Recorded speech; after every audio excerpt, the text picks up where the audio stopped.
Air ইন্ডিয়ার লন্ডনগামী flight AI-171 Ahmedabad থেকে উড্ডয়নের কয়েক মিনিটের মধ্যেই বিধ্বস্ত হয়।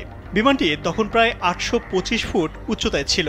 হঠাৎ করেই এটি নিচে নামতে শুরু করে। কোনো কিছু বুঝে ওঠার আগেই আবাসিক এলাকায় একটি মেডিকেল হোস্টেলের উপর আছড়ে পড়ে বিমানটি। সাথে সাথে ঘটে এক ভয়ঙ্কর বিস্ফোরণ। কালো ধোঁয়ায় ছেয়ে যায় পুরো এলাকা।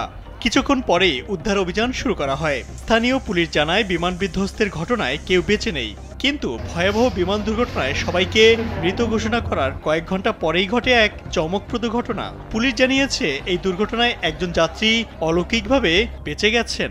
এনডিটিভির প্রতিবেদনে বলা হয়েছে ওই যাত্রী ছিলেন বিমানের 11A নম্বর সিটে। ভিডিওতে দেখা গেছে তিনি হেঁটে চলেছেন, সাদা টি শার্ট এবং গাঢ় রঙের প্যান্ট পরে আছেন। শরীরে বড় ধরনের কোনো আঘাতের চিহ্ন নেই। ভারতীয় গণমাধ্যম হিন্দুস্তান টাইমস জানায় অলৌকিকভাবে বেঁচে যাওয়া ওই যাত্রীর নাম অজয় কুমার রাজেশ, বয়স 45 বছর। বর্তমানে আহমেদাবাদের একটি হাসপাতালে ভর্তি আছেন এই যাত্রী। তার বুকে, চোখে ও পায়ের পাতায় আঘাত পেয়েছেন বলে জানা যায়।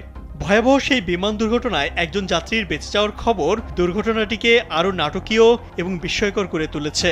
এখনও উদ্ধার তৎপরতা চলছে।